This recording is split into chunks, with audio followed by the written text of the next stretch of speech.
don't know about this, Poirot. Well, but I can assure you, Chief Inspector, it is of the quality most fine. Well, I'm sure, but... Yes, sir. Have you got a nice bit of scrag end? Scrag end, sir. No, Chief Inspector, the scrag end, it is an animal native to Isleworth. It does not, I think, habituate elsewhere. No. Might I suggest a morceau de filet mignon, cooked à point, avec la sauce béarnaise? All right, then. Thank you, sir. And the good Madame Japp, she is away for how long? Another week. Should have been my holiday too, you know, Poirot. So the, how do you call it, the leaving, it has been cancelled? All leave cancelled, yes. It's these men from Jarrow. We've got 200 of them heading for London, and suddenly the government's reading the Riot Act. But even so, Chief Inspector, it gives you the chance once again to enjoy the life of the single man, n'est-ce pas? I'm not sure about enjoy. Sir? That will be 6 shillings. I beg your pardon? 6 shillings for a piece of meat? That's 3 days housekeeping, Poirot. Jarrow Marches. Spare some money, sir. Hold on a minute, Poirot. Jarrow Marches. Can you spare sixpence, sir? For the Jarrow Marches. Not anymore, I can't. Okay. Jarrow Marches. Spare some change for the Marches, sir. You're reading of Sir Arthur Stanley? Yes. He is the champion, is he not, of the men marching now to London? Excuse me, sir. That's right. I met him once, about 10 years ago. You are an admirer of his? I wouldn't say that. Well, I'd best be getting back, Poirot. I've got the dusting to do. But, Chief Inspector, now is the time to consider your dessert. That's all right, Poirot. I think I'll forget about the dessert.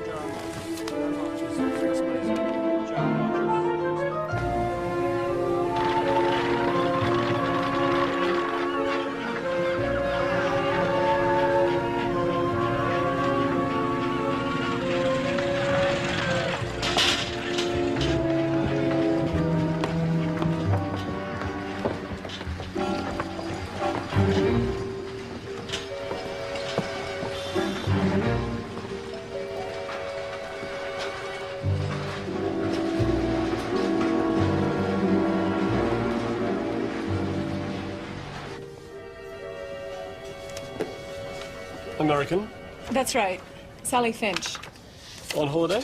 No, I'm studying English literature. I've just had a week's vacation in Amsterdam.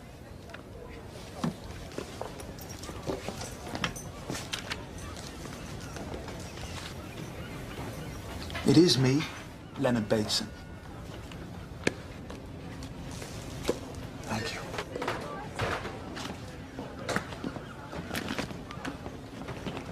I should have warned you, Sally.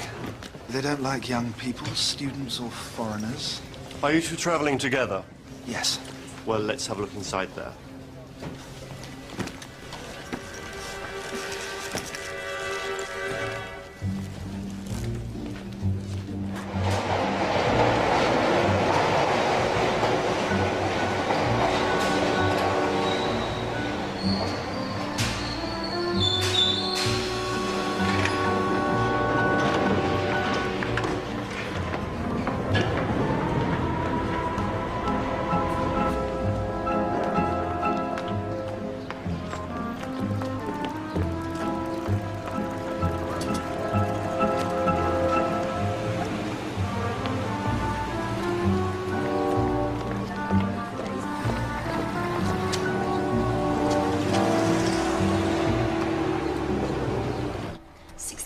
Nigel.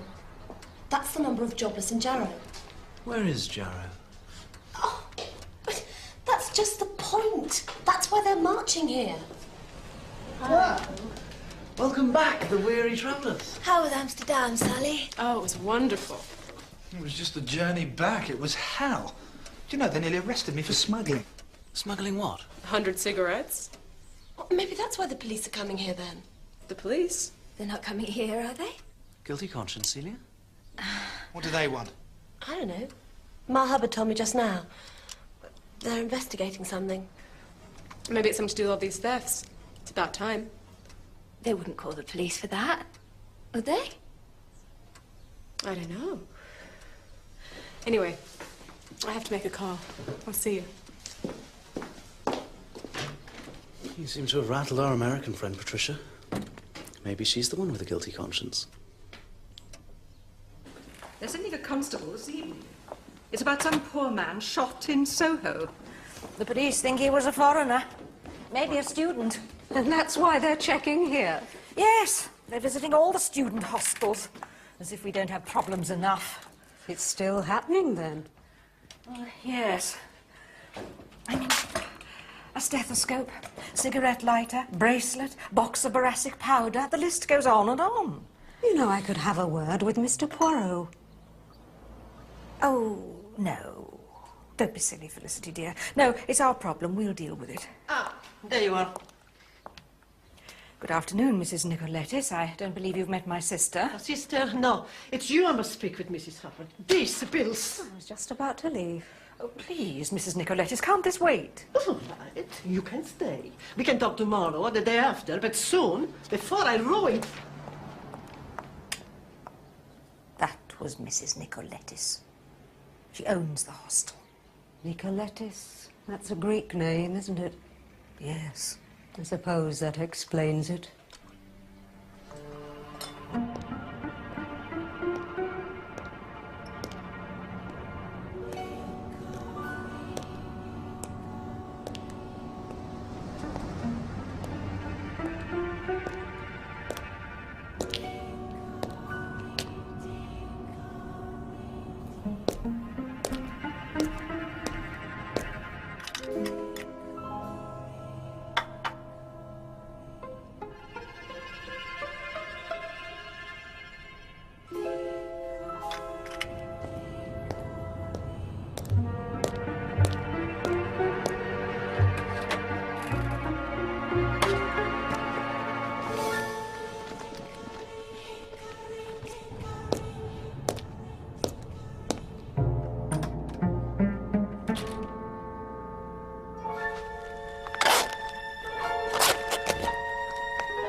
Good evening, officer. Go in. Go in.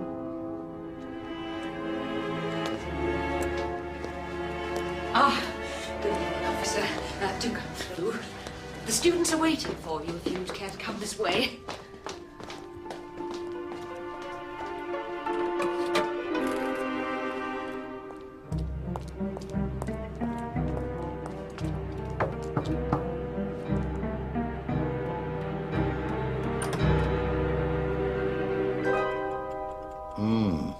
These are good.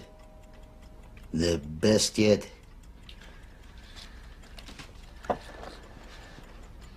Christina, what's the matter? I frightened Georgios. I have enough. You're afraid? What of the police? No, not the police. I'm losing control.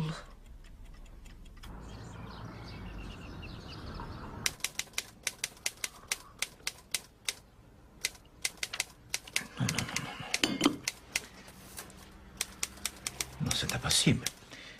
Miss Lemon!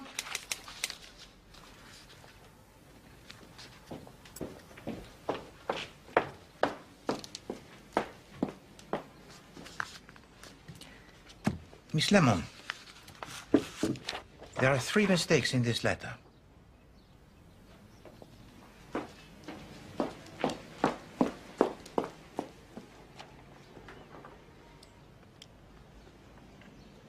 Mr. Poirot. It has never happened before, not once, and now the 3 errors of typing on the 1 page. Mr. Poirot, I don't know what to say. You are perhaps unwell? No. Yes. I suppose in a way I am. I've been very worried, Mr. Poirot. It's my sister Florence. One moment, if you please, Miss Lemon. Do you have a sister? Yes. She lived in Singapore, but then her husband died, and now she's the housekeeper at a hostel. A student hostel in Hickory Road. And it is this sister of yours who has a problem? Yes. Things have been disappearing. Odd things, and in a most unusual way. She's worried, Mr. Poirot, and I suppose that's what's worrying me. I see. How would it be, Miss Lemon, if you and I would have tea with your sister this afternoon? Could you, Mr. Poirot? Would you? Stethoscope, cigarette lighter, box of boracic powder, electric light bulbs, evening shoe. Only the one shoe? Yes. Please to continue, Madam Hubbard. Silk scarf, rucksack. We found that cut up in the boiler room outside in the backyard. And one of the girls, Patricia, lost a diamond ring. Although we got that back, too. And how did you get that back, Madame? Well, it was a most extraordinary thing. It turned up in the soup. Doesn't make any sense at all, does it, Mr. Poirot? No, it is indeed most unusual, Miss Lemon. Merci. I must congratulate you, Madam Hubbard. I'm sorry? No, I must congratulate you on having a problem so unique and beautiful. Oh. Madam Hubbard, are you able to describe for me this shoe? Oh, certainly. It was most distinctive. Distinctive? But what are you going to do about it, Mr. Poirot? Eh bien, to begin with, I must make the acquaintance of the students who live at number 26 Hickory Road, but in a manner that will not, how do you say, wake up the suspicion.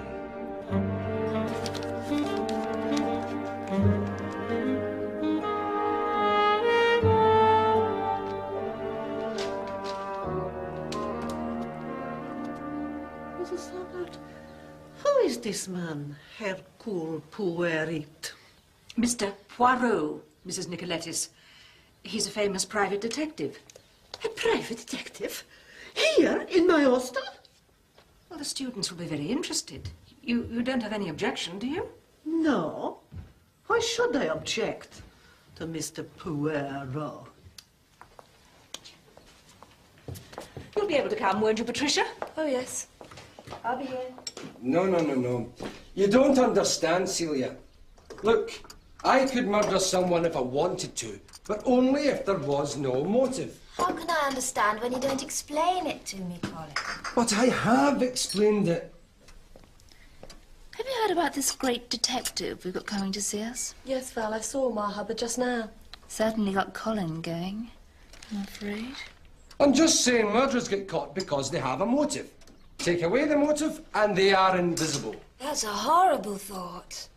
Is there any milk left, or has that been stolen as well? I finished it. If you ask me, that's what we need here, a detective. Oh, come on, Patricia. No, I hate it here. Always wondering what's going to vanish next. Maybe this Mr. Poirot will be able to sort it out.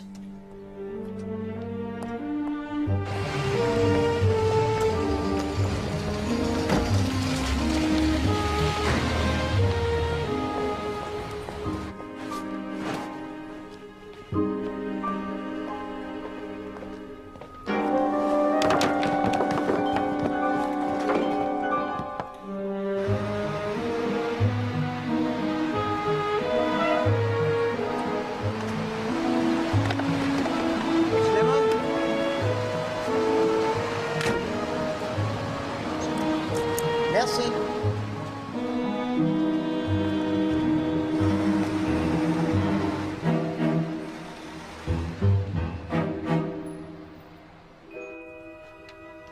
I'm Celia Austin, Mr. Poirot. I'm on a part-time course in chemistry. Colin McNabb, psychology. I'm Patricia Lane. I'm studying politics. I'm Sally Finch. I'm here on a Fulbright scholarship, studying English Lit. Valerie Hobhouse, studying fashion and creating it. Leonard Bateson, soon to be Dr. Leonard Bateson, studying medicine. And I'm Nigel Chapman, studying medieval history and archaeology. Well, if that's the introductions over, let's have the soup, Ma. I'm starving. Are you going to talk to us about crime, Mr. Poirot? After the supper? Oui. That is indeed my intention. You know, Colin thinks he'd make a good detective. Or a good criminal. Well, why not? If you understood the psychology of a crime the way I do, then you could disguise it. And that way, you would never be caught. What a frightening thought. Yes, indeed. But it is wrong. Why? Because the little grey cells, they see everything. It is the clues, always the little mistakes that the criminal ignores, that opens the door to the psychology, and so to the crime.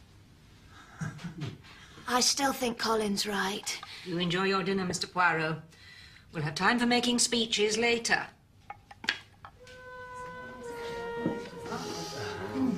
Evatsina, Mr. Piero. It come from my hometown.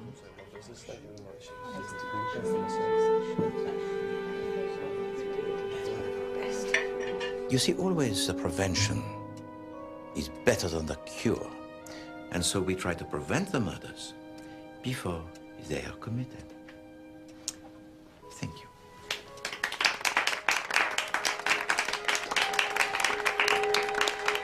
Now, has anyone got any questions? Yes, I have one. What I'd like to know is, what's your real motive in coming here tonight? Really, Len? Oh, come on, Ma. You arranged this dinner at short notice and with Mr. Poirot, of all people. You've come to investigate us, haven't you? There hasn't been a murder here, has there? No. It's about all the thefts, isn't it? That's why he's here. Oui.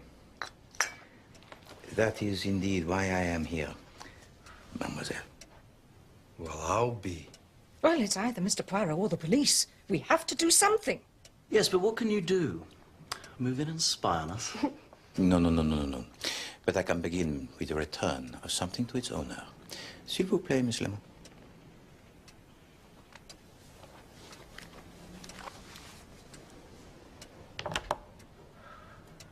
That's my shoe. My lost shoe. How the hell did you do that? You haven't got my lighter, have you? And my stethoscope. Where did you find it, Mr. Poirot? Ah, Mademoiselle Patricia. It was you, was it not, who had lost the diamond ring? Yes, but I found it again. In my soup. And the soup, it was served then in exactly the same manner as it was tonight? Yes. To hell with the ring. Tell us about the shoe. Miss Lemon. Acting on Mr. Poirot's instructions, I picked it up this afternoon at the London Transport Lost Property Office. How did you know to look there? A simple process of deduction, mademoiselle. One shoe, it cannot be worn, and it is not possible to sell. Alors, the simplest way is to leave it on a bus or a train. Oui, c'est ça. That was my guess, and of course I was right. The shoe, it was discovered on a bus with a number 42. Now that bus, I believe, passes close by. That bus goes to the hospital. Ah, well, that narrows the field a bit. I'm studying medicine. I take that bus every day. Come on, Len. You're not the only one. I go on that bus too. I have an afternoon job in the pharmacy. Any one of us could have got on that bus. It doesn't prove anything. I am of your opinion, Monsieur Chapman. Any one of you could be the thief. So, what do you advise us to do?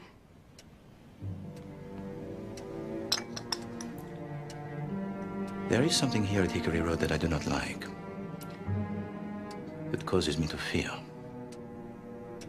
The rucksack that is cut to pieces, that is not nice. You ask my advice? It is this. Go to the police. Go now, madame. No time can be lost.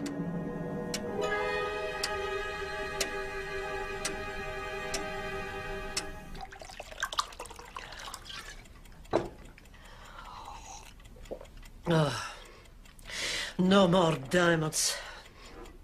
Not for a long time. This man, Poirot. He's dangerous. He's nothing to do with us. We can go on as usual. No, Georgios. This is my business. I make the rules. Then tell me who's working for you.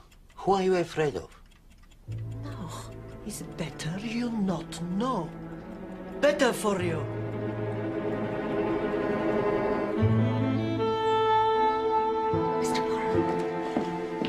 Celia Austin and Colin McNabb are here to see you from Hickory Road. Please to show them in, Miss Lemon.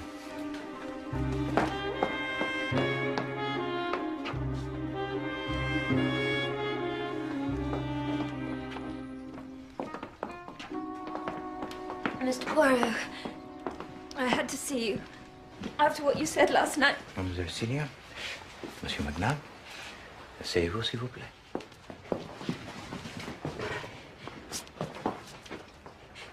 Mr. Poirot, I'm the thief. I took those things. No, you're not a thief, Celia. It's not the right word. I feel terrible. Look, she couldn't help it. It's a medical condition. It's not a case for the police. So you believe, mademoiselle, that you suffer from the medical condition known as the kleptomania? Yes, yes. I never meant to take anything, but I couldn't help it. Celia's going to return everything. I can't return the bracelet or the cigarette lighter. I put them down a gutter. But I'll buy new ones. And what about the stethoscope, mademoiselle? Where did you put that? I didn't take the stethoscope. I'd never take anything as expensive as that. But you stole the diamond ring belonging to Mademoiselle Patricia Lane, did you not? Yes, but it was a mistake. When I realized it was valuable, I returned it. Celia told me everything after you went last night. I think she's been very brave.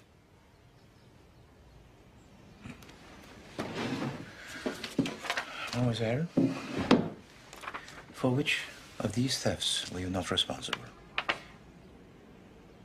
Tell me the truth. Not Len's rucksack. I didn't take that, and I didn't cut it up. Not the light bulbs. Not the brass powder. Come on. I hope you're satisfied, Mr. Poirot. I'm writing to Mrs. Hubbard to apologize, and I'm going to tell everyone. Listen, don't worry. From now on, I'm going to look after you. Mademoiselle, what you have done, it is good.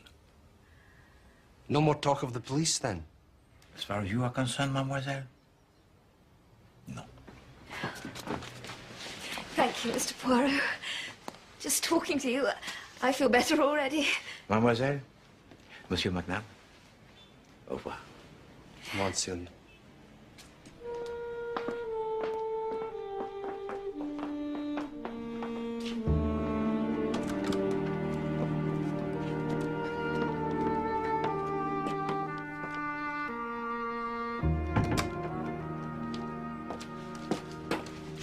You know, Mr. Poirot, I think we've just been watching a modern love scene.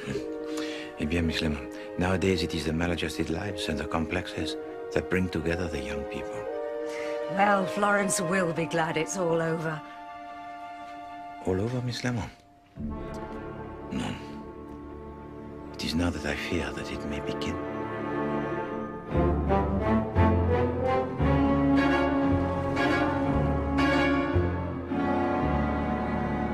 So, you went to see the great Monsieur Poirot? Yes. He was very kind to me. You've all been kind. I don't deserve it. Oh, come on, see. Colin's explained. It wasn't your fault, and you didn't do any real harm. Oh, what about my rucksack? That wasn't cheap, you know. That wasn't me, Len. And I didn't take your stethoscope either. I told you it. Then who was it? It's not up to me to tell you. But I know who it was, and I've spoken to them, and they've promised to come forward. Here you are, Celia. Thank you. Anyone else for coffee? No, thanks, Colin. I've got some work to do. Where is everyone tonight?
Hello, Pat.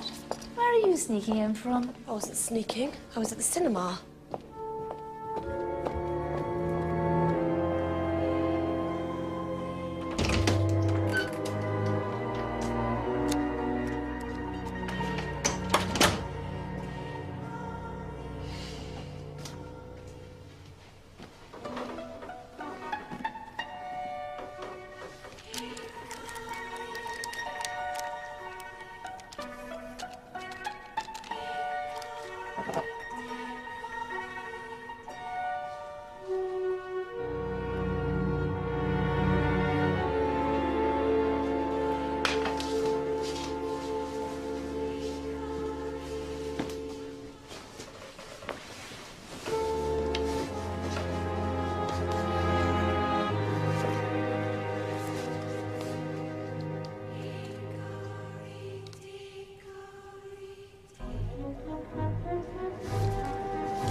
This is the national programme of the BBC. Here is the news. The Jarrow marchers arrived last night in Bedford. They received a warm welcome from the mayor on behalf of his town. And in a special church service, prayers were said for their cause. The marchers are expected in London in 3 days' time for a rally in Hyde Park. They will also present a petition with 12,000 signatures to the Prime Minister. Jap here. Leaders of the march continue to emphasise the non-political Right, nature. I'm on my way. They say the marchers are merely exercising their constitutional right to present a petition.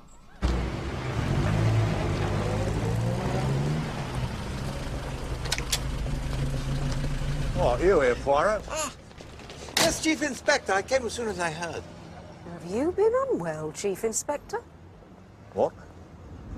No, I'm all right, thank you very much. Let's go in. Who called the police without consulting me? The police here in my respectable hostel is outrage! Please, Mrs. Nicoletis. I'm afraid this is a police matter, Mrs. Nicoletis. Poirot, it is your fault. You come here to my hostel, you frighten my students with your accusation, and now see the result. Come on now, Mrs. Nicoletis. Let me take you upstairs. Yes, I'll not go. Now, come along, my dear. Why did the detective come here in my hostel? Now, this paper, it is of a type used for the sleeping draft, is it not? And yet... Morphine? Indeed so. So Celia Austin was a kleptomaniac. She admits it to you, and now this. Yes. Could it have been suicide?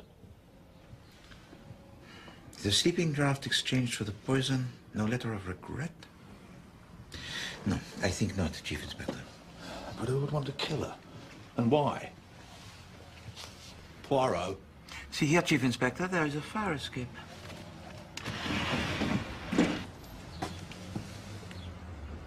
Connects also, I see, with a room next door. And who has that? It belongs, I think, to the American girl, Mademoiselle Sally Finch. Mademoiselle Celia had, as they say, a room with a view. I do not believe that Mademoiselle Celia Austin was a kleptomaniac. Well, what was she then? I give it to you as my opinion that her pilfering of the petty objects was done with a purpose. What purpose? Well, let us suppose that Mademoiselle Celia had her feelings, the strong feelings for a man whose passion was for the psychology, but that this man ignored her. Ah, you're talking about, what did you say his name was? Colin McNabb? Oui. Well, let's go and see what he has to say. So, you're telling me that Celia did what she did just to attract me? She just wasn't bright enough to think up an idea like that. But you yourself were attracted to her, were you not, Monsieur Colin? She was a fascinating case. Was it suicide? No, Mr. McNabb. It would seem that she's been poisoned. Poisoned? With morphine. Morphine? That's not possible. Why not? I mean, Nobody would want to kill her. Not Celia. You speak then of a murder without a motive?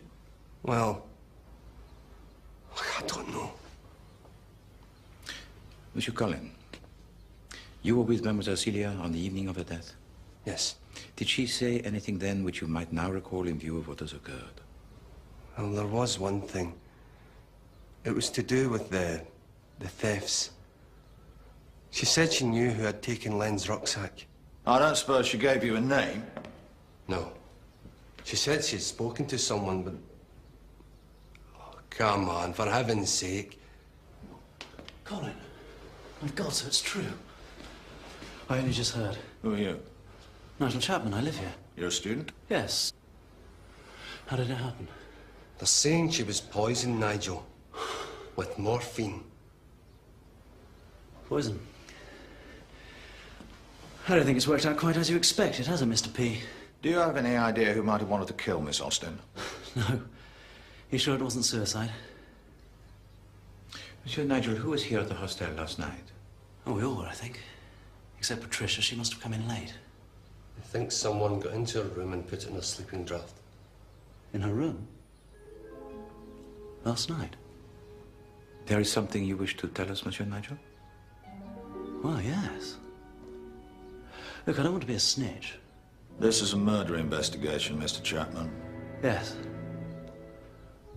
Well, my roommate, Len Bateson, I saw him go into C's room. At what time? It was about an hour after dinner. I was just having a bath. But look, Len would never hurt anyone. I'm sure there's a perfectly simple explanation. I may be wrong, Poirot, but it seemed to me that the mention of morphine meant something to those two. Chief Inspector, the morphine, from where do you think it had come? You tell me. Miss Lemon? This girl, Celia Austin, didn't she say she worked in the pharmacy at the hospital? Exactement.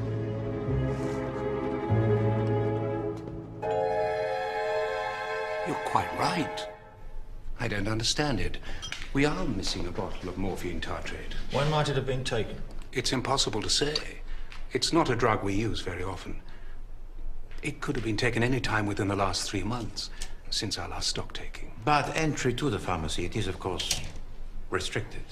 Absolutely.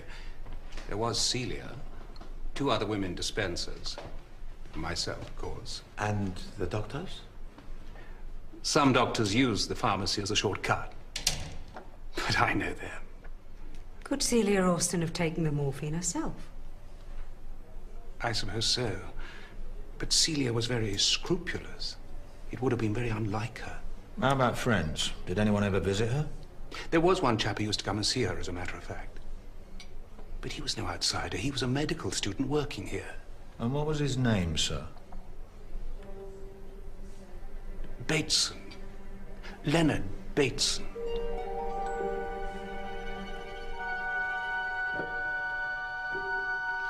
Monsieur Leonard, you and Mademoiselle Celia were on the terms amicable? We were friends, yes. And sometimes you visited her in the pharmacy? What? And stole the poison while I was there? Come on, Mr. Poirot, what do you take me for? What were you doing in her room last night? Who said I was? You'd be well advised to answer my questions civilly, Mr. Bateson. You can't intimidate me, Chief Inspector. Yes, I did go into her room. I was looking for my stethoscope. But Celia didn't take the stethoscope. I mean, that's what she said. But it cost me a packet, and I wanted to be sure. You mean you searched her room? I had a quick look round. It wasn't there. Monsieur Leonard, you have not yet asked what poison it was that was stolen. You tell me. Morphine tartrate. It wasn't me. On to hell with you. I didn't take anything. Where is that? Just stand back, please, and give us a chance. Give us one. Have you examined Sir Arthur yet? Not yet. How long was Sir Arthur be staying here, Doctor? I have no idea. Will he be well enough to meet the Jeremiahs next week, Doctor? Really, Mr. Poirot, these young people, they've no respect for anyone. It is a symptom of the modern age, Miss Lemon. My God. Ah, the girl. It is Mademoiselle Patricia Lane. No, not her. The man she's speaking to. I know him.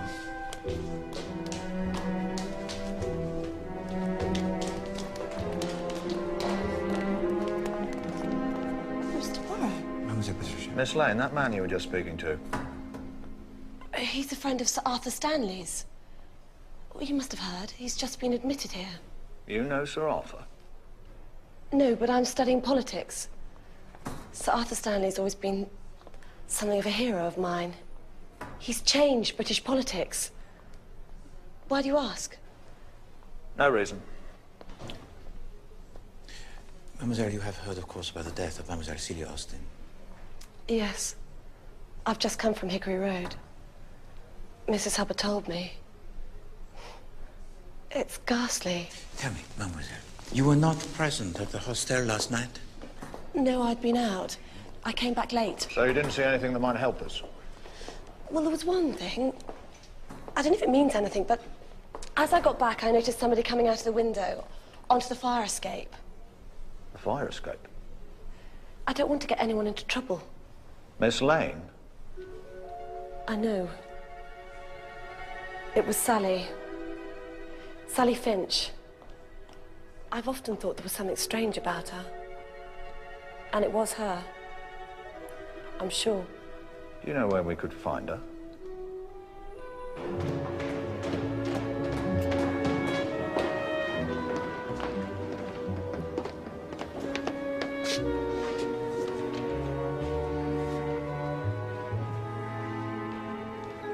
You were seen, Miss Finch.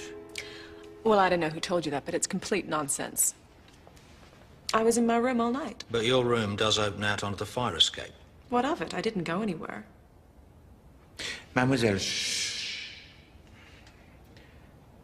Mademoiselle Sally, you are on the terms amicable with the other students? Some of them. I've just had a vacation with Len Bateson. A week in Amsterdam. This was before the rucksack was stolen. It was taken the same day we got back. That was the day the police came. The police? Sure. There'd been a murder in Soho and they were checking all the hostels. If the suspect was young and foreign, that would have been routine. Oh, the same, it is strange, is it not? So the rucksack should be taken on the same day of this visit? And the light bulbs. They went at the same time, too.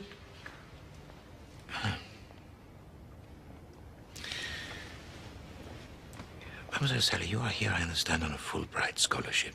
That's right. And,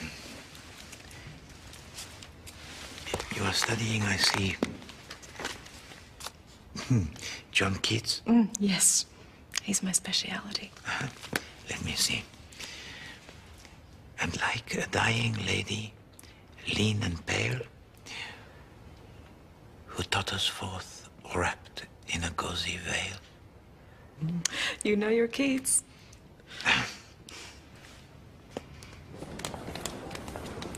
It is interesting that Mademoiselle Sally... She was lying about the fire escape. And there is more. She professes to be the expert on John Keats, and yet the lines that I quoted to her... They were from Shelley.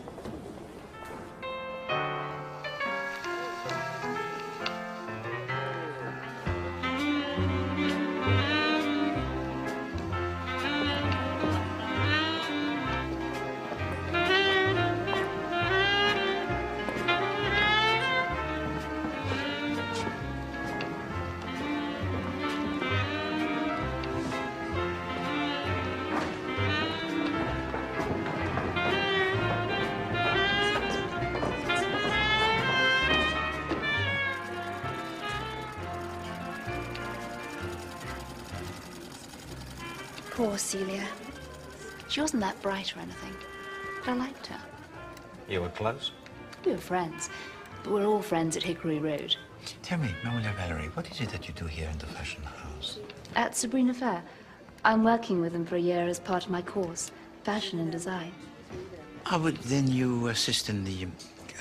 how do you say, the displays of fashion? Yes, and they take me abroad, to Paris, Milan. I'm having a wonderful time. I'm sure. And, well, this particular dress, it is of your own design? Yes. Oh, Miss Lemon, regarde. Oh, beautiful. Did you make it yourself? Yes. What unusual stitchwork. One final question, if I may, mademoiselle. What's that?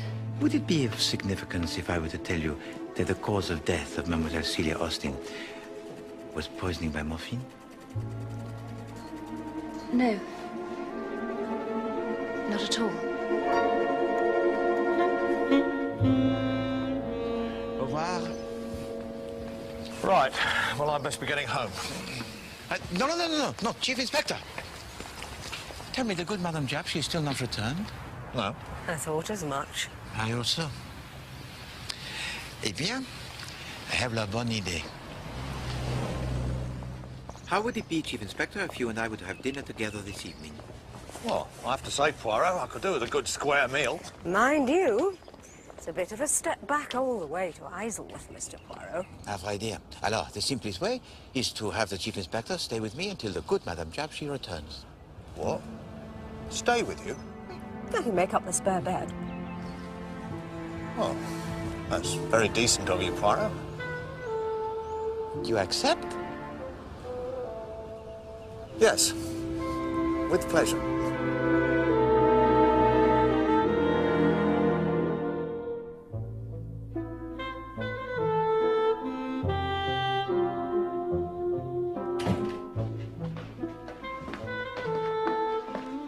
You are settled in, Chief Inspector? Yes, thank you, Poirot. I put him in the back room, Mr. Poirot. Something smells good. Merci. It is mon assiette au saveur. It was a speciality of my mother when I myself was a student. S'il vous plaît, Miss Lemon? That's very kind of you, Mr. Poirot. Chief Inspector? What's that thing in the bathroom, Poirot? Comment? Like a foot bath. The bidet. Oh, bidet. It's got a sort of fountain thing in the middle. What's that for? It is of no significance.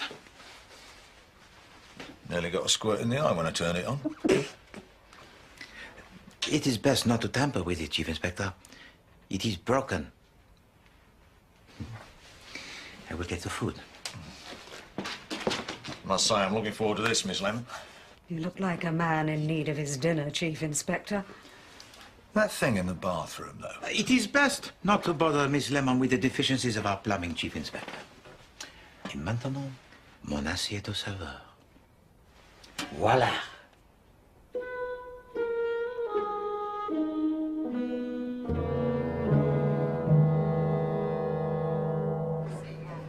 Oh, you didn't tell them? Of course not. Well, you know I didn't. You were there. I don't think we can just keep quiet about it. Why not? We can't. We're gonna have to tell Mr. Poirot. Ah, you here? Yes. I also. I have one small drink. It's for my heart. Good night, Mrs. Nicoletis. I know what happened. It's wrong. That's right. I go to the police. I tell the truth before. No more death. What's she on about? She's loaded as usual. Colin. All right. I had the morphine, but you all saw what I did. Then you've got nothing to worry about, have you? Well, I'm not going to tell them. Well, if you don't, maybe one of us should. I hate to say it, Colin, but I think Nigel's right. We have to tell Poirot. Why, for heaven's sake? In case it happens again.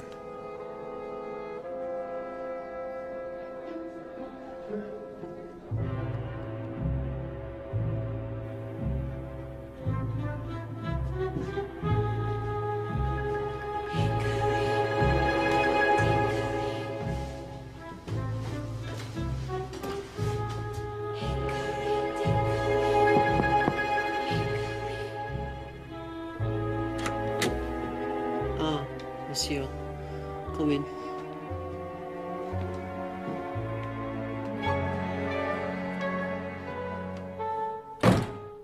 Everything is going wrong. Why are you doing these things? It's not part of the plan.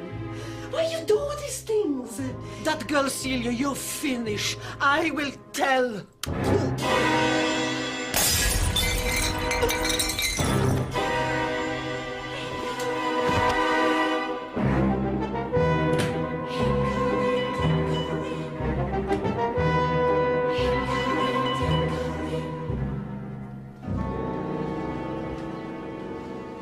Stabbed through the heart. With a precision that is medical, you might say, Chief Inspector. Now, there's a thought. Leonard Bateson's training to be a doctor, isn't he? Yes, indeed. What's going on, Poirot? First, Celia Austin pilfers a whole lot of useless things. It wasn't Celia who stole the light bulbs or the rucksack. No, but someone kills her. And now Mrs. Nicolettis, who owns the hostel and's got nothing to do with anything.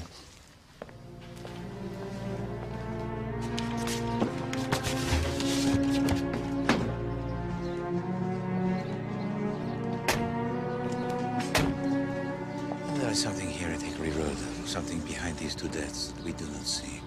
It's the middle of the night. The hostel's locked from the inside. Mrs. Nicolettis opens her door to whoever knocks. Then you believe it was one of the students? It had to be. Yes, but which one?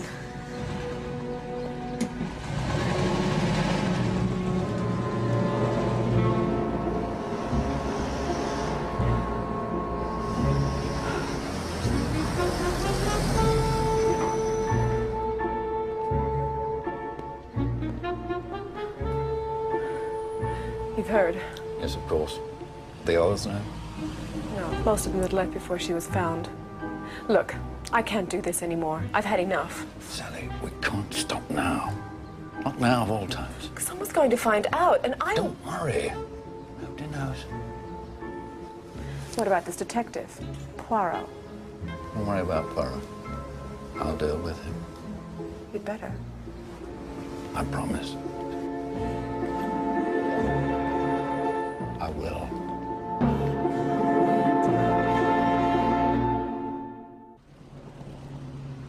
I never thought that it would come to this.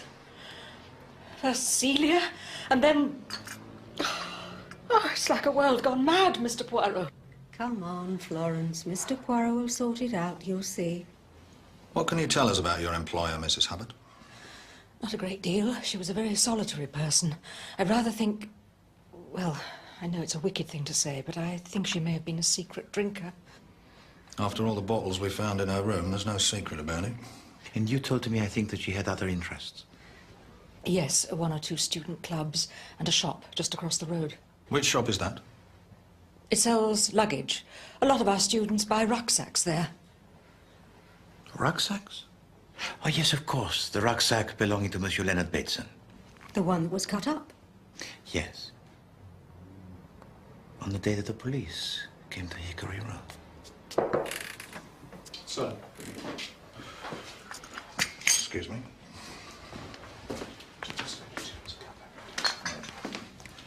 Two of the students have come back. They'd like to see you.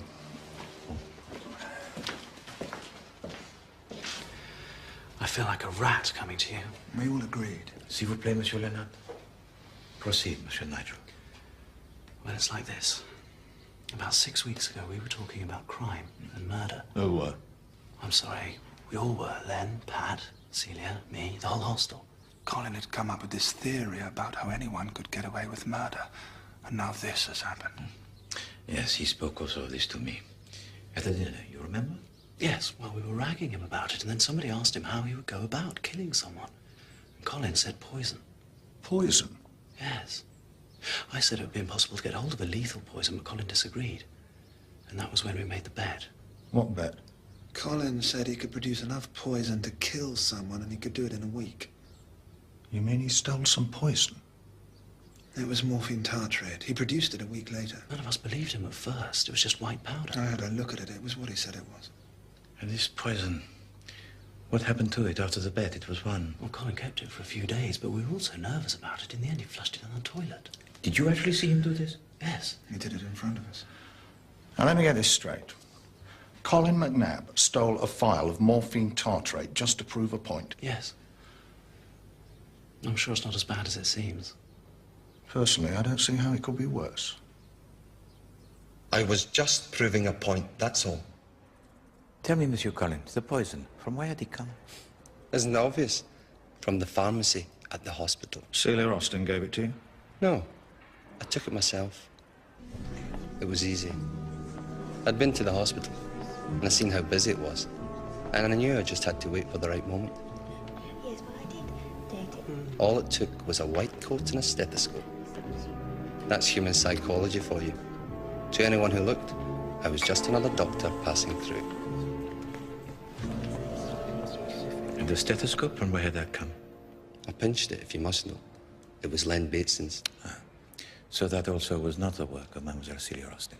No, as she told you. What happened to the stethoscope? I left it in the hospital. I will get my new one eventually. But what's all the fuss about? I didn't do anything wrong. It was theft, at the very least. I mean, I threw the poison out. Ask Nigel or Len.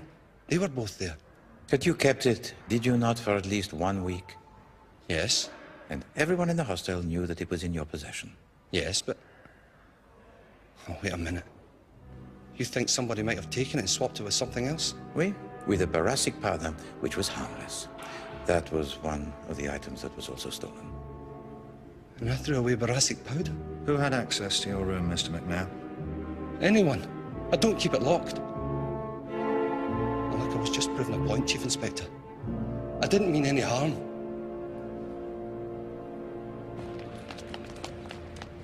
You return now to Hickory Road, Chief Inspector? I'm going to search that hostel from top to bottom. Maybe I should have done it from the start. What is it that you expect to find, Chief Inspector? The remains of the poison. It only took a small amount to kill Celia Austin. I'll wager the killers hung on to the rest.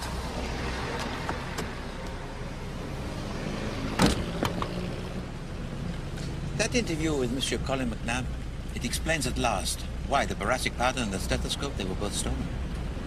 Yes? And all that remains is the rucksack belonging to Monsieur Leonard Bateson. What, and you think that's more important than the poison that killed Celia Austin? No, but I believe it was the reason why she was killed. Hickory Road. Taxi! Hickory Road.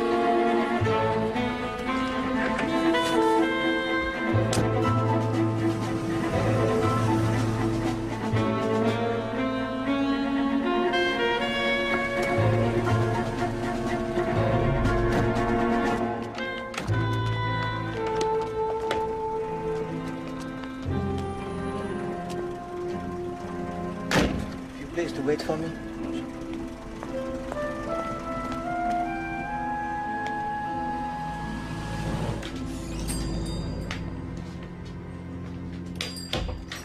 Good morning, sir. Bonjour. If you please, I would like to purchase a rucksack. A rucksack, sir? Oui. Would it be for yourself? Oh, no. It is for my nephew.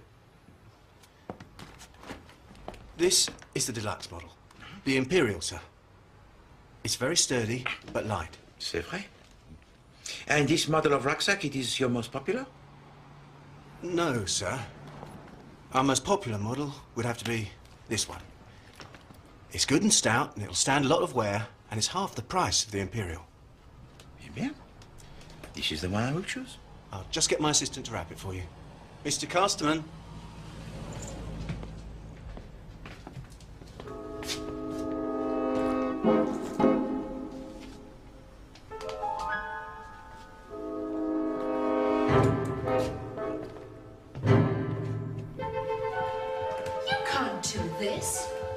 If you'd told me about that stolen poison earlier, Miss Hobhouse, I wouldn't have had to. I do have rights, Chief Inspector. So did Celia Austin, and Mrs. Nicolettis, for that matter. Perhaps you should think of them.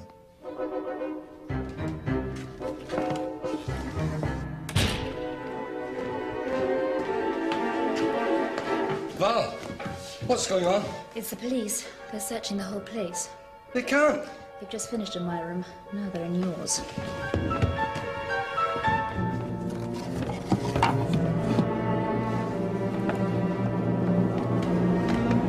Chief Inspector. Ah, Mr. McNabb. Just the man I wanted to see. What?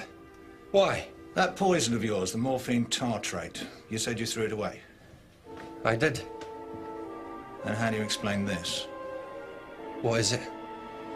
I think you know what it is, Mr. McMahon. No. Whitehaven Mansions, if you please.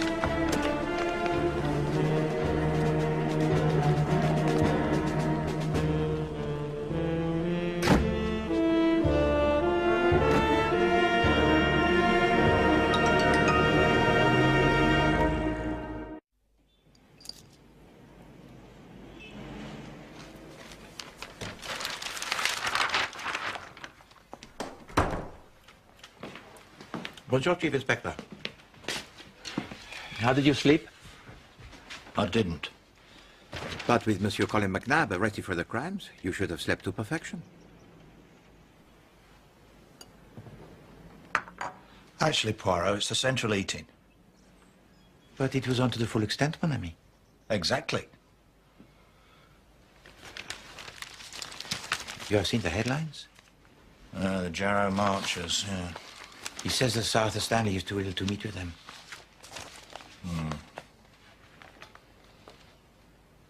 You told me once that you met Sir Arthur Stanley. Yes. It was on a matter for the police? Yes. Sir Arthur Stanley may be the people's hero, the champion of the jobless. But 10 years ago, he murdered his wife. Comment? Yes. And it was rather similar to this Celia Austin business. I'll tell you how it happened. Sir Arthur Stanley was already famous. He'd just become an MP. Anyway, his wife was found dead from an overdose of her sleeping powder. And although I was only an inspector then, I was called in to investigate. They had a big place over in Richmond, and the two of them had lived there with their son and a couple of maids. It could have been an accident. That's what everyone thought. But there was something about Sir Arthur that, I don't know, got my wind up. Who was in the house with your wife last night, Sir Arthur? Oh, look, I've already answered all these questions. Please, sir. Just myself, the maid, my son. I will have to speak to them, sir. Well, the maid's here, but I've sent my son away. He's only 16, for heaven's sake. He's upset. We're all upset. And who actually gave your wife her sleeping powder, Sir Arthur? No one gave it her. She took it herself. She measured the dose? No, I did. But it was the correct dose, I'm sure of it. Then, how do you explain what happened, sir?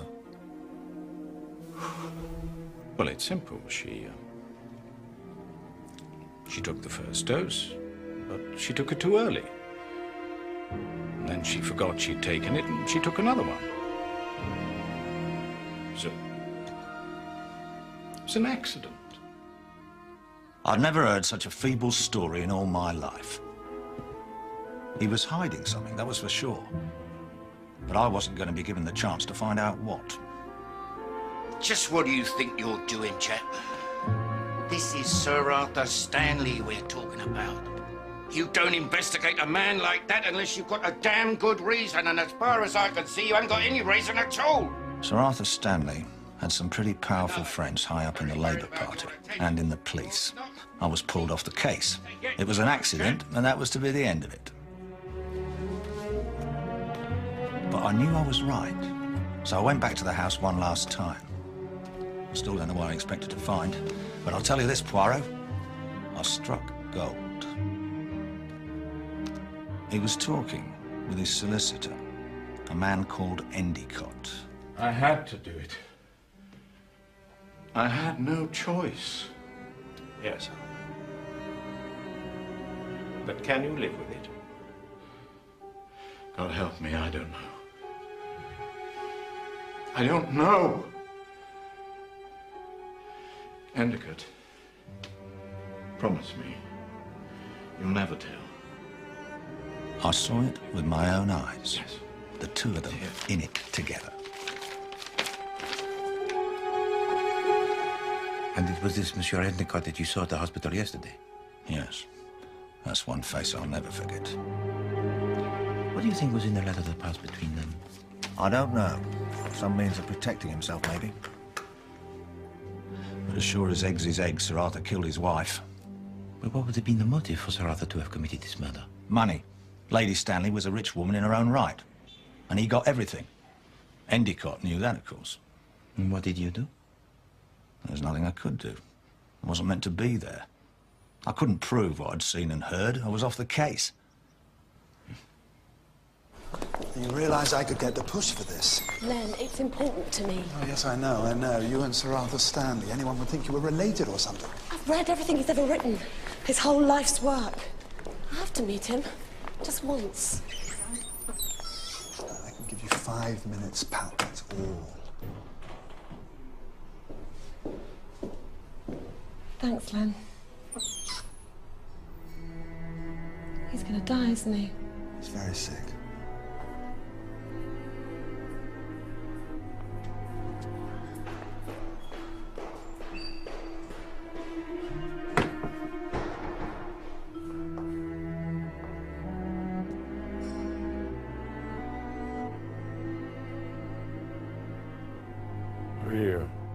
Please, sir, don't be afraid. I suppose I'm an admirer of yours, Sir Arthur. I just wanted to see how you were.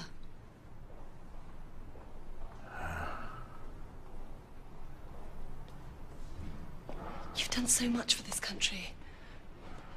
With the Labour movement. Your stand against Mussolini. Your support of the Jarrow marchers. Baldwin won't see them, you know. Won't see them. Too scared. They don't need Baldwin. They need you. You're their voice. No. Not now. You'll get better, sir. You're needed. Was. Yes. Great days.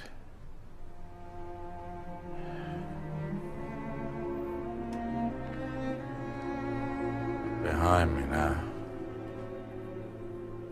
Oh. Just...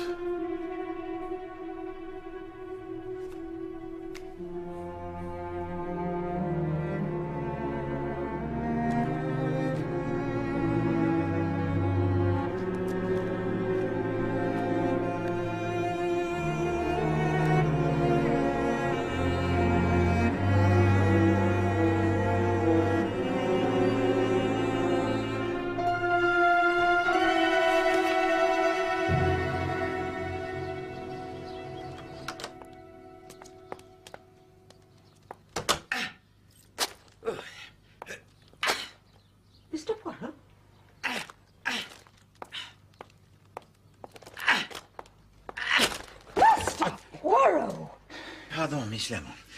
Good afternoon. Are you all right, Mr. Poirot? Yes, thank you, Miss Lemon. I am just discovering that to cut up a rucksack requires much of the strength. Voila. What is it?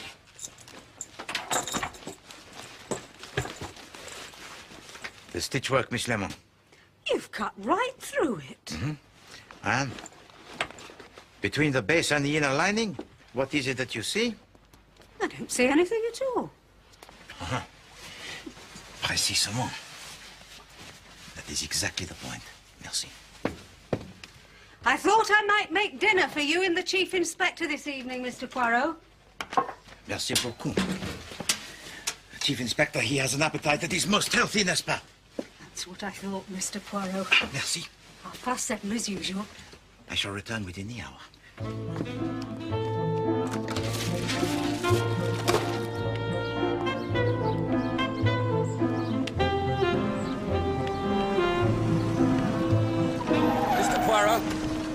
Wait. Get him. Comment? No. What are you doing? What are you doing? What is this?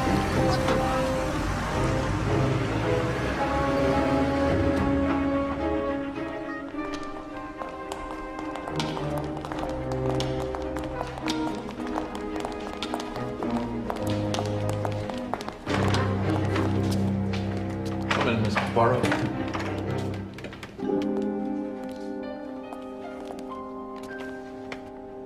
Hi, Mr. Poirot. Sit down.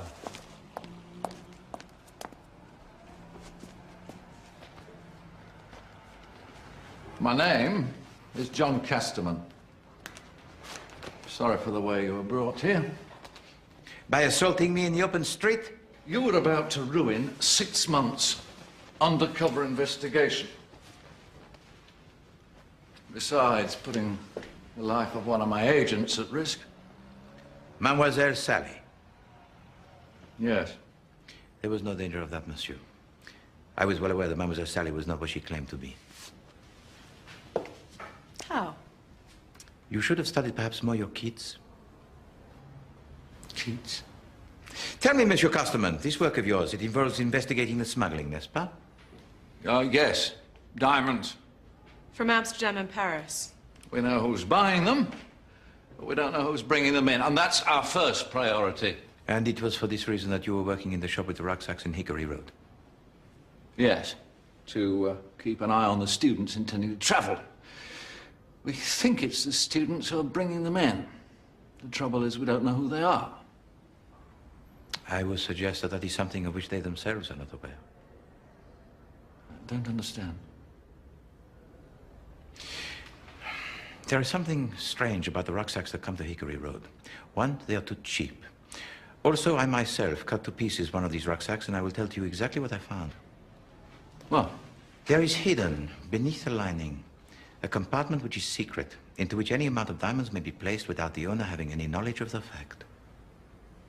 You mean the diamonds are smuggled by people who have no idea they're doing it? C'est ça. Leonard Bateson had one of the same rucksacks, Mr. Poirot. It was stolen and cut up. Oui, and I believe that it was this one event that led to both of the catastrophes which followed. The deaths of Celia Austin and Mrs. Nicoletas. Oui.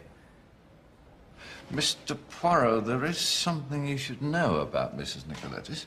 Ah, you suspect that she was the leader of the smuggling ring? We don't suspect, we know. It was her cousin, Georgios Nicoletas, who was buying the stuff. C'est parfait. Madame Nicoletas, she owns the shop with the rucksacks, and with the clubs and the hostel for the students, she would have had access to many of the young people. But why did she have to die? Parce que, évidemment, she knew the identity of the killer of Mademoiselle Celia Austin. And to murder, it was not in her plans. And she panicked and threatened to tell the police. But who was it? Which one of them is the killer? The killer? Ah. The killer was the person who felt compelled to steal the light bulbs. Typical customs and excise. They always have to do everything cloak and dagger. But Monsieur Colin McNabb, he is still under arrest? Well, he stole the poison and kept it. And he had this bee in his bonnet about the motiveless murder. So you believe that Monsieur Colin McNabb, he murdered Mademoiselle Celia Austin by way of the experiment? Well, these psychologists, most of them are balmy themselves.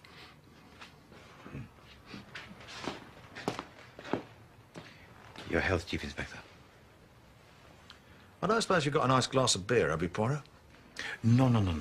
Besides, the syrup of the banana, it is better for the appetite. Santé. Cheers.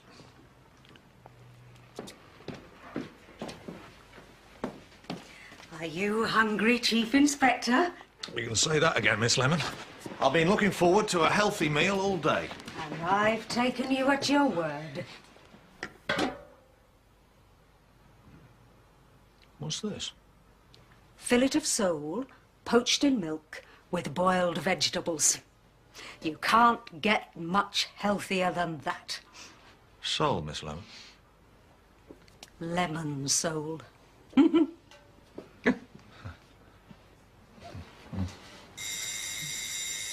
can that be at this time of night? If you please, Miss Lemon. Asseyez-vous, Chief Inspector. You know, it's very kind of you to put me up like this, Poirot. But I was thinking... Not at all, Chief Inspector. The pleasure, it is mine. And I insist that you stay here with me until the good Madame Japp, she is returned.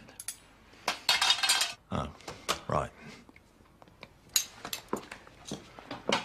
Mr. Poirot, Chief Inspector. Monsieur Nigel. Forgive me for calling so late, but I had to see you. Not at all. Oh, Miss Lemon. Please to sit, Monsieur Nigel.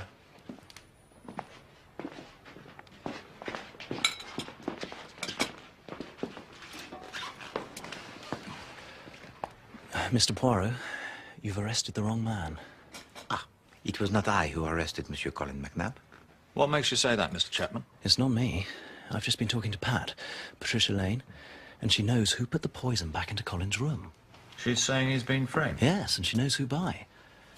Well, who? She wouldn't tell me. She says I'd never believe her. Why didn't she come here herself? She's frightened. Very frightened. Well, she didn't want me to come, but I said that... What now?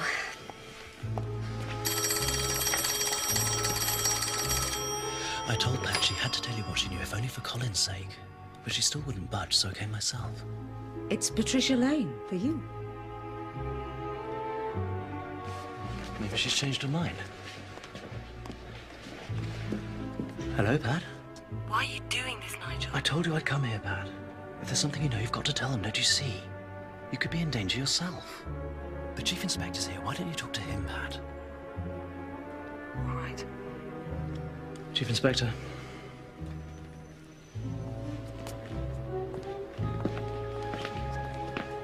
Miss Lane? Is that Chief Inspector Japp? Yes, this is Japp. Chief Inspector, I know who killed Celia. You see, I saw them with the poison. And who was that, Miss Lane? I was going past Colin's room and... It's impossible, Chief Inspector. Just tell me what you saw, Miss Lane. Miss Lane?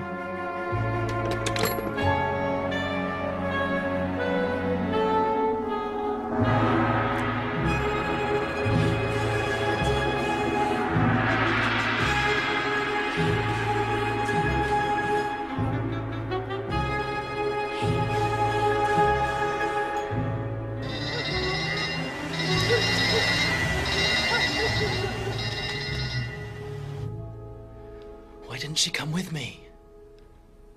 I told her it wasn't safe staying here if she knew something. This is my fault. I should have persuaded her. There's no point blaming yourself, Mr. Chapman.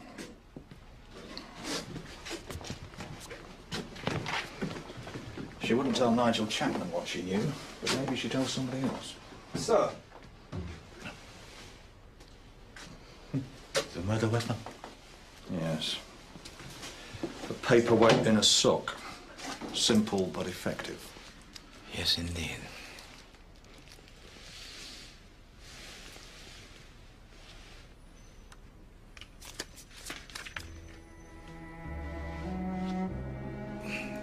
Regardez, Chief Inspector. Mais faites attention, there is on it some blood. That's Sir Arthur Stanley. With his wife and with his son. Yes, but what's it doing here? There is something else.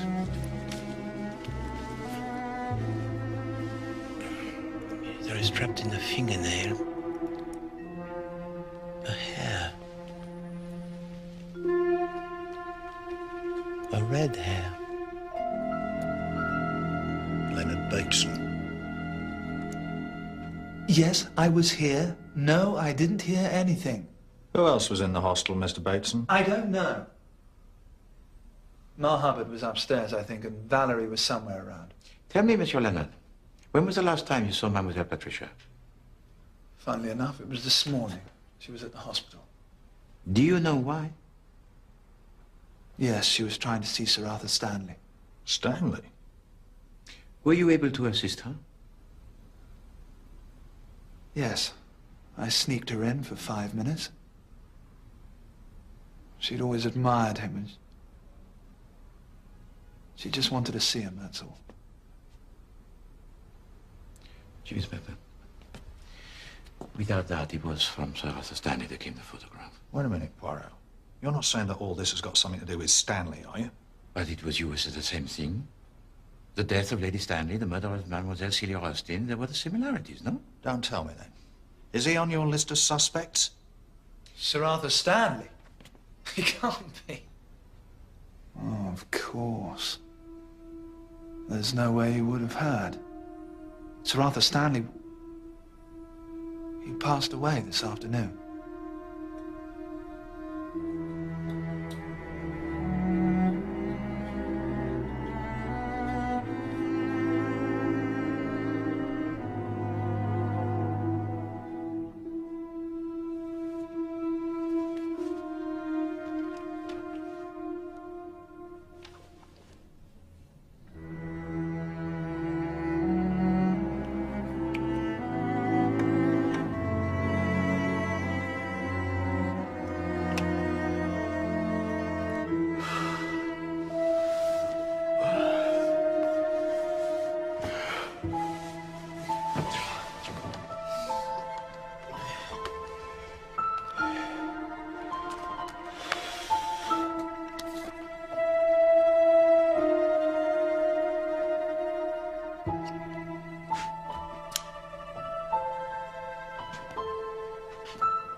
Bonjour, Chief Inspector. Vous avez bien dormi? Oh, pardon. You have slept well? Barely a wink, Poirot, if you want the truth. Until I cooled myself down in that contraption of yours. The bidet? Mind if I join you? I'm starving. No.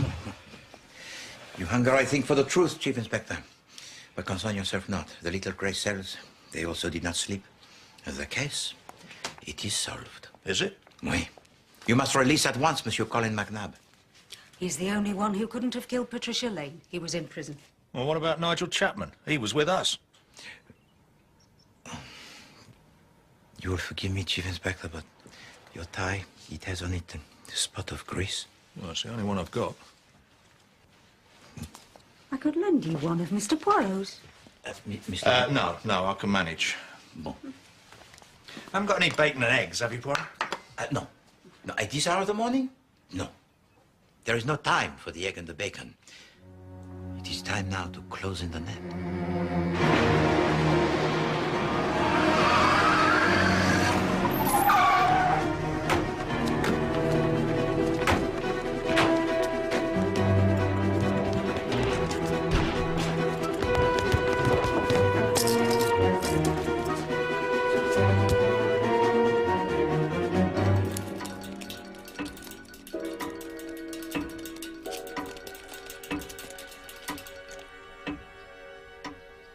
There is no mystery as to who was stealing most of the objects from number 26 Hickory Road, or why. Mademoiselle Celia Austin confessed herself to me in the presence of Monsieur Colin McNabb. She pretended to be the kleptomaniac, but in fact it was only to attract the attentions of Monsieur Colin McNabb that she embarked on this exercise. I still think that's nonsense. It's true. C would never have thought up an idea like that on her own. No, and I believe that the idea was suggested to her. Suggested to her? Who by? By the very same person who arranged for the safe return of the diamond ring belonging to Mademoiselle Patricia Lane. But the ring turned up in Val's soup. Anyone could have put it there. No, for I will tell you what I observed when I came here to the dinner. Madame Hubbard prepared and brought to the table the soup. And I saw then that for the diamond ring to be found in the soup of Mademoiselle Valerie, only two people could possibly have placed it there. Madame Hubbard or Mademoiselle Valerie herself. And if it was me? Then you must have received the diamond ring from Mademoiselle Celia. You're right. What? Oh, Colin. Celia was mooning after you like a little ghost. But you never even looked at her. So I said to her, become a case. Something he can study. Then maybe you'll have more luck. It certainly worked. Oui. But was it not the idea to steal items only of the little worth? Yes, but then she went and pinched that ring from Pat's room. I could see at once how much it was worth and thought the police might be called in. And so Mademoiselle Celia gave you the ring to return to Mademoiselle Patricia Lane? That's right. That business about the soup was my idea. This is all very well, Mr. Poirot, but is this going to tell us who killed C and Mrs. Nick and Pat? Have patience, Monsieur Chapman, je vous en prie. When she came to visit me, Mademoiselle Celia Austin claimed responsibility for only some of the thefts from number 26 Hickory Road. S'il vous plaît, Miss Lemon. She admitted taking the shoe, the bracelet, the silk scarf, the cigarette lighter, the cookery book, and the ring. And we can also eliminate the stethoscope, which was removed by Monsieur Colin. What? Len, I can explain. I was going to pay you back.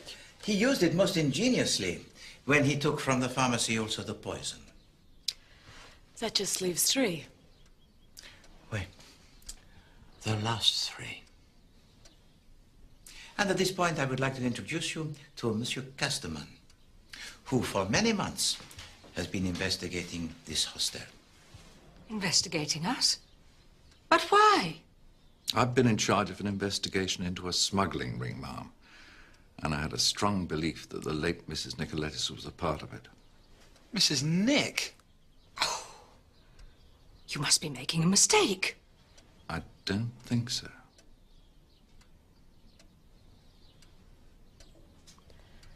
It's true, Ma. Sally? I work for Mr. Casterman. Sally? I'm sorry. Mademoiselle Sally was seen leaving the hostel by the fire escape, and she used this means to report on the smuggling to Monsieur Casterman. What was being smuggled? Diamonds. The smuggling operation involved the use of a certain type of rucksack. And this rucksack had in it a compartment that was secret and was unknown even to the person who might be wearing it.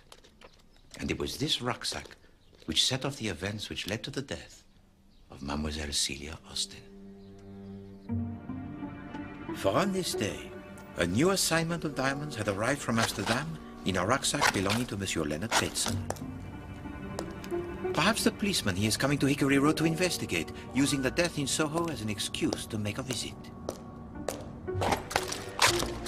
The diamonds, they are quickly retrieved, and the rucksack disposed of.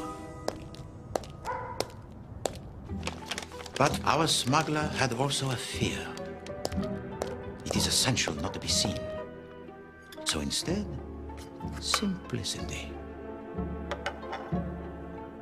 Light bulbs are removed from certain points in the hostel. Oh, good evening, officer. And so our smuggler is passed by unnoticed by the policeman.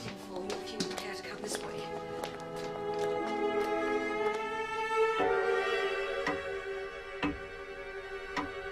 But for all this care, our perpetrator had been seen.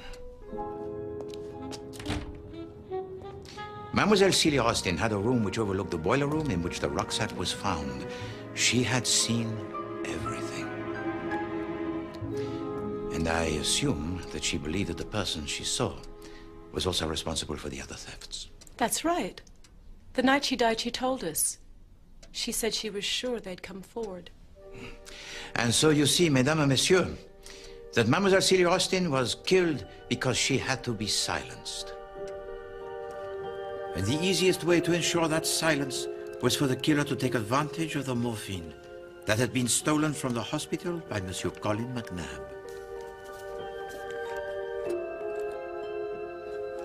It was a simple task for the killer to enter her room and to exchange her sleeping draught for a dose of morphine that would be fatal. God, it's all my fault. I should never have taken it. No, but you threw it away. We all saw it. No. It was the harmless boracic powder which was thrown away. For the morphine, that had already been taken away from Monsieur Colin McLab by someone who believed they might have reason to use it one day. But you found the poison in Colin's room. Oh, yes, but that was after the death of Mademoiselle Celia Austin. You see, the poison was returned to his room in an attempt to incriminate him. I'm sorry, Mr. Poirot, but I can't bear this any longer. Who is the killer? We have here two crimes. The smuggling and the murder. And it is with the smuggling we must begin. When I purchased the rucksack from the shop owned by Madame Nicoletis, I found in it a secret compartment which was used to conceal the diamonds. What is it? The stitchwork, Miss Lemon. You've cut right through it. The stitchwork, it was very distinctive. And it was the good Miss Lemon who had previously drawn it to my attention. What unusual stitchwork. I saw at once that the stitchwork on the rucksack was the work of the same hand. Your hand, Mademoiselle Valerie.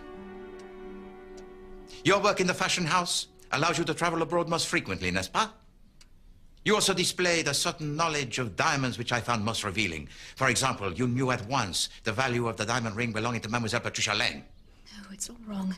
You've got it all wrong. Why don't you leave her alone? I didn't kill anyone. No, not on your own. No. And I do not believe that you have the nature to kill. But you were not acting alone, were you, Mademoiselle? She had an accomplice? Oh, yes, Chief Inspector. Madame Nicoletis, she was head of the smuggling ring, as was suspected by Monsieur Casterman. But she had more than one young person engaged in the business. So who else was there? There was a little clue left for us, Chief Inspector, with the third killing. The hair that was trapped in the fingernail of the dead girl. What was the color of that hair? It was red. Ah. I think it was me. I never went near her. It is of no matter. For Mademoiselle Patricia Lane, she was struck down from behind. So it would not have been possible physically for her to even reach the hair of her attacker. So, what are you saying? I have said it to you once before, Monsieur Colin, that it is always the little mistakes that the criminal ignores that opens the door to the psychology and so to the crime, and so it is here. The hair that was found in the hand of the dead girl, that was an act of a killer who is too clever, too daring.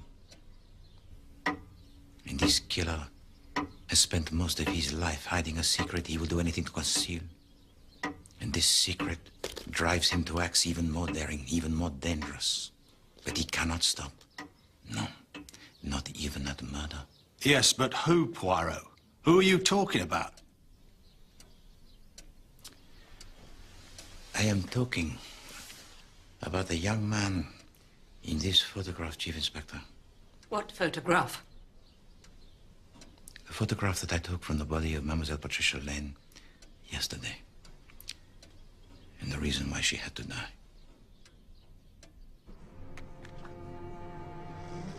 Mademoiselle Patricia Lane was a fanatical admirer of Sir Arthur Stanley. And it was when she visited him in the hospital that she found the family album from which she removed the photograph. But why did she remove this photograph, huh?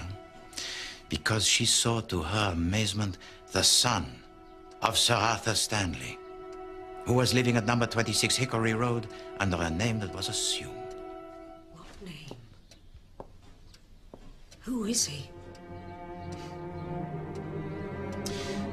Eh bien, now that I have removed the bloodstain from the photograph, which obscured the identity of his son, it is plain for all to see. For it is you, Monsieur Chapman.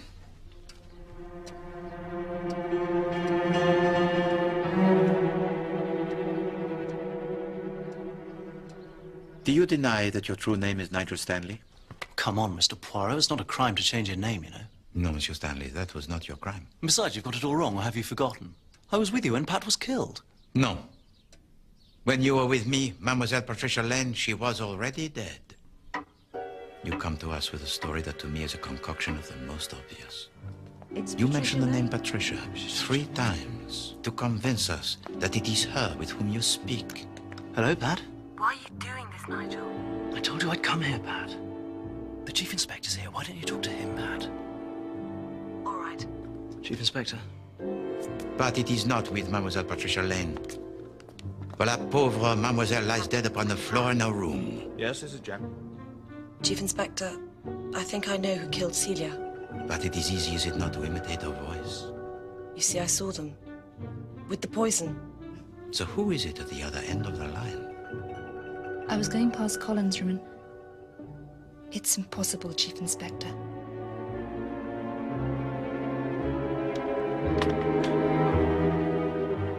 It is your accomplice, Mademoiselle Valerie Hobhouse.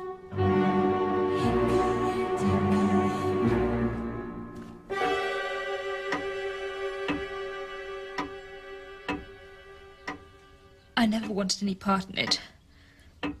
Not the killing. That was him. Shut up, you little fool. I'm sorry, Nigel, but I can't go on anymore. He's got nothing, can't you see? It's all just talk. He's got nothing. No.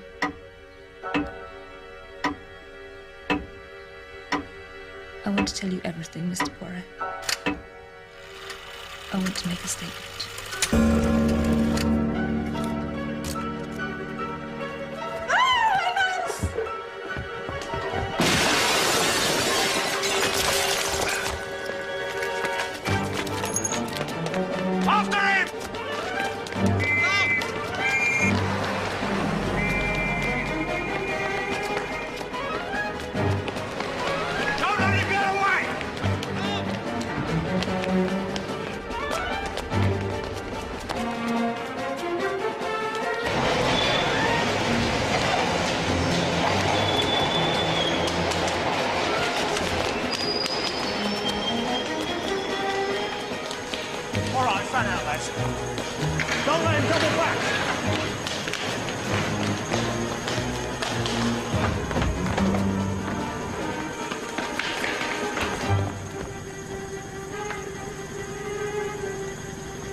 Son, you got nowhere to go.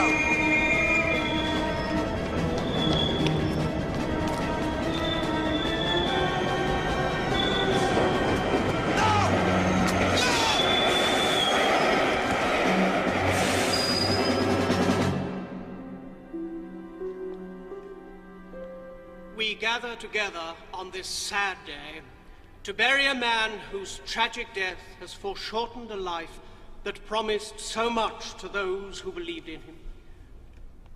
But in their long quest for justice, I know Sir Arthur lives on. Will you all please rise?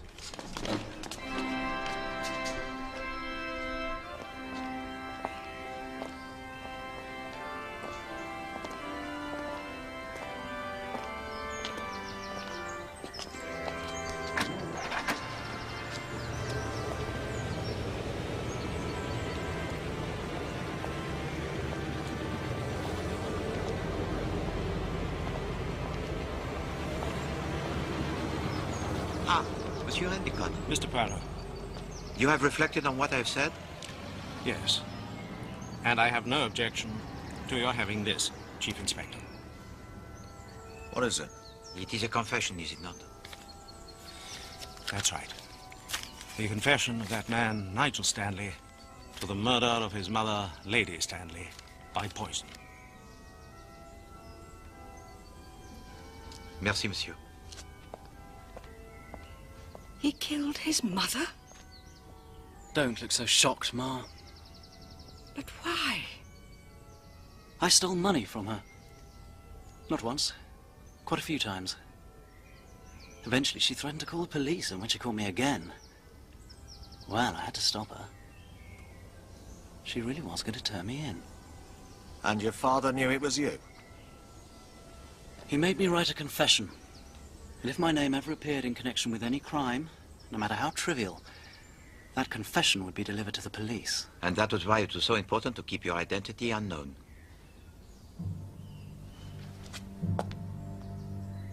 I think you'd better go and pay your respects. It was very nice of you to bring me, Chief Inspector. But I've really no respects to pay.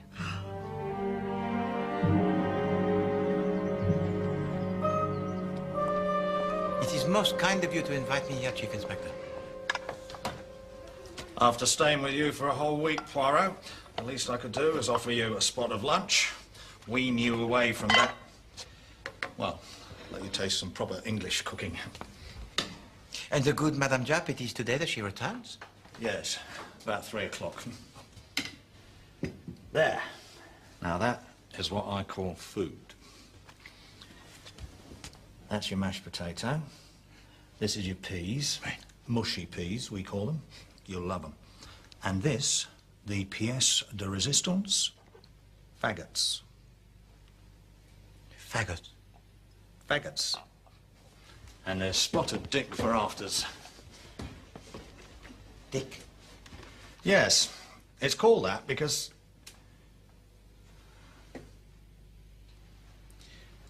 This is tragic, Chief Inspector. No, it's fine. I can eat none of this wonderful food. What? Why? Because I have an allergy of the faggot. An allergy? Oui. I do not know how you say it in English, but in Belgian it is known as la phobie de faggot. I never heard of that. I'm so sorry, Chief Inspector. I should have warned you. Well, this is a blessed upset, I must say. Still, you can have some spotted dick. You haven't got a phobie de dick, have you? No.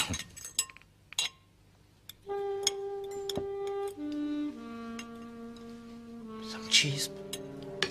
I'll have a look. Oh, just some camembert, little brie, huh?